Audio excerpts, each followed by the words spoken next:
V Creator de Gareth Edwards, qu'est-ce qu'on en dit?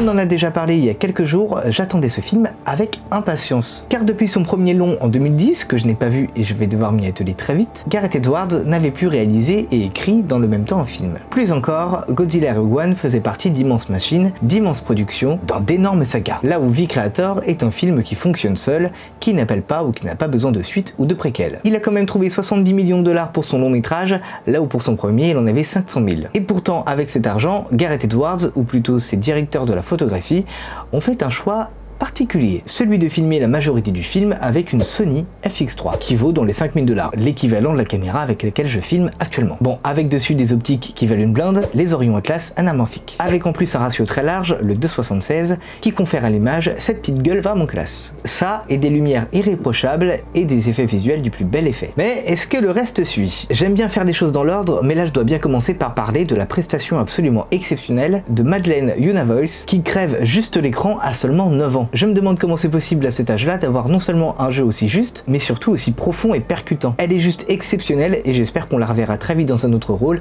car c'est une grande actrice en devenir. A l'inverse, John David Washington est un peu en retrait, et malgré un personnage assez bien écrit, n'arrive jamais à donner un équivalent à la puissance de Madeleine Yuna-Voice. On pourrait penser que c'est justement parce que le personnage de la petite fille est censé représenter une certaine puissance, une avancée encore plus extrême que les IA, et que finalement tout ça dépasse le protagoniste, mais j'aurais plus envie de dire que c'est parce qu'il est pas super. Voilà, ce qu'on pourrait aussi reprocher à V Creator, c'est son scénario un peu simpliste et manichéen. Gareth Edwards s'inspire ici et là des plus grandes œuvres de science-fiction, Blade Runner, Ghost in the Shell, Détroit Become Human, Star Wars évidemment, Cloud Atlas, Neon Genesis Evangelion, sans vraiment tirer son épingle du jeu, sans vraiment proposer quelque chose de vraiment marquant, qui sortirait véritablement de l'ordinaire. Il enchaîne les facilités et tire rarement parti de son univers, pourtant extrêmement riche. Hans Zimmer, de son côté, est en pilotage automatique et livre une partition qui ne s'envole jamais. Peut-être à sa décharge parce qu'elle est noyée dans le torrent d'effets sonores. Là-dessus, je trouve le son assez moyen et franchement, c'est le point le plus négatif du film. J'ai vu le film 2 fois dans 2 conditions différentes, dans l'une des plus grandes salles UGC de la région parisienne, la Défense, salle 16, tu connais, et le son m'a semblé un peu faible, très plat malgré la tonne d'informations. Et donc j'y suis retourné au Grand Rex parce que le son y est toujours assez cool, et j'ai eu le même sentiment,